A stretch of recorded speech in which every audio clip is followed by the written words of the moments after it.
அனைவருக்கும் வணக்கம். இப்போது நாம் பார்க்க இருக்கும் பதிவானது சாகா வித்தை அருளிய சித்தர்களின் யோக நெறிமுறைகள் பற்றி. இதற்கு முந்தைய பதிவுகளில் 2 பதிவுகளில் நாம் தெரிந்து கொண்டிருந்தோம். இப்போது 3வது பதிவாக ஆத்மா மனிதனின் உடலில் எங்கே இருக்கிறது என்பதை பார்க்கலாம் வாங்க. சித்தர்கள் ஆன்மாவையே உணர்ந்து அதிலேயே ஒடுங்க கூறுகின்றனர். சரி, இந்த ஆன்மா எங்கு உள்ளது? அது எவ்வளவு பெரியதாக இருக்கிறது? எறும்புக்கும் யானைக்கும் ஒரே அளவில் இருக்குமா அல்லது வேறுபடுமா? இந்த கேள்விகளுக்கு எல்லாம் சரியான பதிலை பார்ப்போம். ஆத்மா என்பது ஒரு நுண்கூறாக, அணுவினுள் அணுவாக, இரு புருவ மத்தியில் 1 அங்குலம் உட்புறத்தில் பிட்யூட்டரி சுரப்பி உள்ள இடத்தின் அருகில் அமர்ந்து கொண்டு இந்த உடலை இயக்கி வருகிறது. ஆத்மாவின் வடிவத்தை திருமூலர் மகான் மிக அழகாக தம் பாடலில் வெளிப்படுத்தியுள்ளார். அது மேவிய ஜீவனின் வடிவது சொல்லின் கோவின் மயிரொன்றின் 100 கூறிட்டு மேவிய கூறது 1000 ஆனால் ஆவியின் கூறுது 100,000 அப்படிங்கிற பாடல். அதாவது பசுமாட்டின் ஒரு முடியை எடுத்து 100 பாகங்களாக வெட்டி அதில் ஒரு பிரமாணத்தை எடுத்து 1000 பாகங்களாக வெட்டி அதில் ஒரு பிரமாணத்தை எடுத்து 100,000 அதாவது லட்சம் பாகமாக பிரித்து எடுத்தால் அதில் ஒரு பிரமாணம் எப்பிரமாணமோ அப்பிரமாணமே ஆவியின் பிரமாணம், அதாவது ஆத்மாவின் பிரமாணம், அதாவது அளவு என்று கூறுகிறார். அந்த அளவு நுண்ணியத்திலும் நுண்ணியது. ஊனக்கண்ணால் காண முடியாது, ஞானக்கண்ணால் காணலாம். இந்த ஆத்மாவில்தான் நாம் இதுவரை எடுத்த பிறவிகளின் நல்வினை தீவினை பதிவுகள் அனைத்தும் கர்மாவாக பதிவாகி உள்ளன. நேரம் வரும்பொழுது நல்வினை பயனாக நன்மைகளும் தீய வினை பயனாக துன்பங்களையும் அனுபவித்து வருகிறோம். இந்த கர்ம பதிவுகளை 3ஆக பிரிக்கின்றனர் சித்தர்கள்.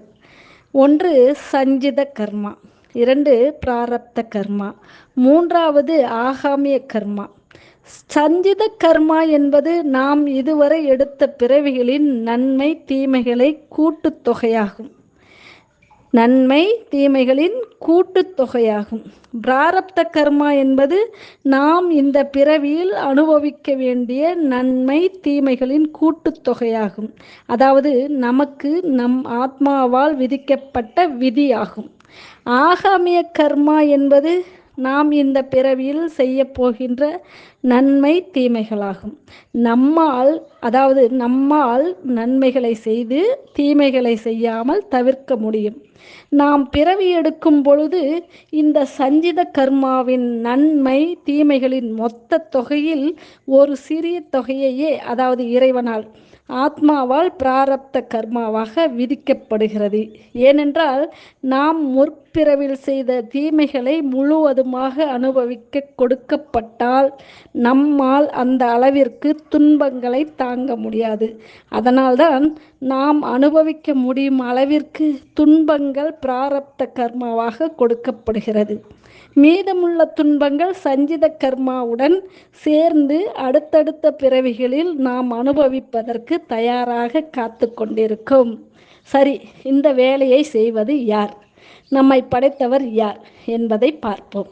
எல்லா கேள்விகளுக்கும் சந்தேகமில்லாமல் ஒரே பதில் நம் ஆத்மாதான்.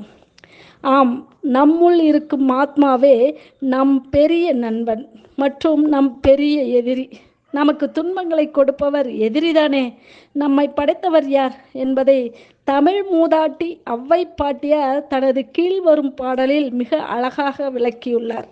அடைத்திட்ட வாசலின் மேல் மனம் வைத்து படைத்தவன் தன்னையே பார் என்ற பாடல் அது.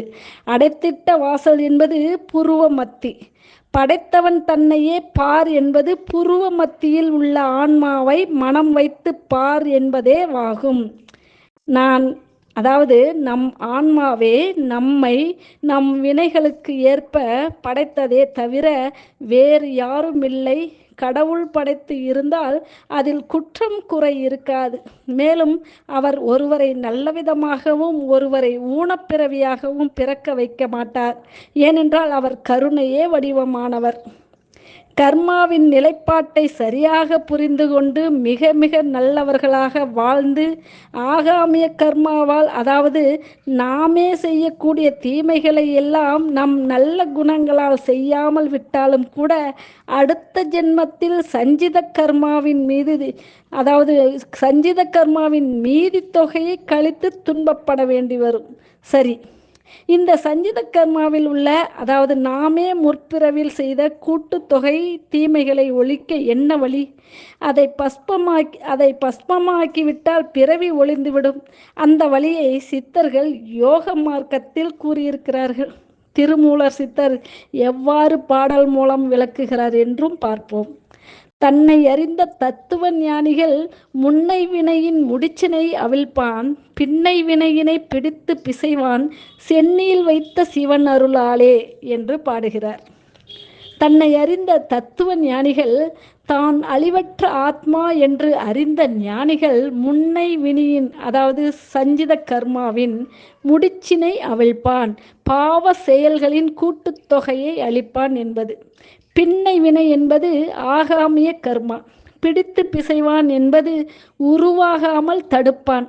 சென்னியில் வைத்த என்பது தலையில் உள்ள, சிவன் அருளாலே என்பது இறைவன் அருளாலே.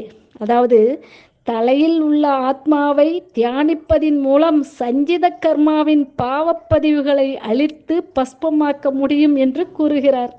அதனால் ஆத்ம தியானம் செய்வதன் மூலம் நம் பாவப்பதிவுகளை எளிதில் நிர்மூலம் செய்யலாம். நம் ஆத்மாவில் படிந்துள்ள பாவப்பதிவுகளை துவம்சம் செய்ய இதுவே சிறந்த வழியாகும். நம் ஆத்மாவில் பதிந்த பாவப்பதிவுகளை ஒழிக்க பல்வேறு யோக மார்க்கங்கள் கடைபிடிக்கப்படுகின்றன. அவையும் பார்க்கலாம். ஆத்ம யோகம் அல்லது குண்டலினி யோகம், ராஜயோகம், ஹடயோகம், அட்டாங்க யோகம், கிரியா யோகம், தந்திர யோகம் மற்றும் வாசி யோகம் என்கிற சிவர் ராஜயோகம். ஆத்மா என்பது சமஸ்கிருத சொல். இந்த ஆத்மாவிற்கு தமிழில் உயிர் என்று பெயர். இந்த உயிரான ஆத்மா தவிர இந்த உலகில் உன்னதமான வஸ்து வேறு எதுவும் இல்லை. அதற்கு முன்பு இந்த ஆத்மா எங்கிருந்து வந்தது? இந்த ஆத்மாவில் பாவப்பதிவுகள் பதிந்தது எப்படி என்று பார்ப்போம். இந்த பிரபஞ்சம் உருவாவதற்கு முன்பு இருளில் ஒரு பெரிய வெடிப்பு ஒன்று நிகழ்ந்தது. அந்த வெடிப்பில் ஜோதியின் திரள்கள், அதாவது அணுக்கள் விரிந்து கொண்டே சென்றது, இன்னும் சென்று கொண்டே இருக்கிறது. அந்த ஜோதியின் ஜீவ திரள்கள் தான் அண்டங்களை உருவாக்கி, அதில் புல் பூண்டுகளை உருவாக்கி, அதிலிருந்து 6 அறிவு உடைய மனிதனை உருவாக்கி, மனிதனுக்குள், அதாவது அணு ஆத்மாவாக வந்தது. சரிங்களா? ஆத்மா ஜீவனுள் இருப்பதால் ஜீவாத்மா என்றும், பரத்தில் இருப்பதால் பரமாத்மா என்றும் பெயர் பெற்றது. பரமாத்மாவின் ஆற்றல், சக்தி அனைத்தும் இந்த ஜீவாத்மாவிற்கு உண்டு. எப்படி? பரமாத்மாவிலிருந்து வந்தது தானே இந்த ஜீவாத்மா. அதற்கு ஒரு சிறிய உதாரணம் பார்ப்போம். ஒரு பெரிய திருப்பதி லட்டு இருக்கிறது என்று வைத்துக்கொள்வோம். அதனை சிறு சிறு கூறுகளாக பிரித்து ஒரு சிறிய கூரை உண்டால் அது பெரிய திருப்பதி லட்டின் சுவைதானே இருக்கும். அதுபோல பரமாத்மாவின் ஆற்றல், சக்தி அனைத்தும் இந்த ஜீவாத்மாவிற்கு உண்டு. இப்பொழுது பரமாத்மா, இறைவன், தெய்வம் என்றால் ஜீவாத்மா உள்ள மனிதனும் தெய்வம்தானே. இதனால்தான் தெரிந்தோ தெரியாமலோ ஒருவரை மிதித்து விட்டால் கன்னத்தில் போட்டுக் கொள்கிறோம். மனிதனும் தெய்வம் என்பதால். ஆத்மாவின் சக்தி அளவிடதற்கரியது. அதன் ஒளியை, சக்தியை நம் அஞ்ஞானம், பாவப்பதிவுகள் தான் மூடி மறைத்து உள்ளது. பஜகோவிந்தம் எழுதிய ஜகத்குரு ஆதி சங்கராச்சாரியார் அவர்கள் அத்வைதத்தை உருவாக்கி ஜீவாத்மாவை பரமாத்மாவோடு இணைக்க வேண்டும் என்று கூறினார். நன்றி. மீண்டும் அடுத்த பதிவில் சந்திப்போம். மனிதனின் மனம் பற்றி நாம் அறிந்து கொள்வோம். வாருங்கள். நன்றி. மீண்டும் அடுத்த பதிவில் சந்திப்போம். வாழ்த்துக்கள் அனைவருக்கும்.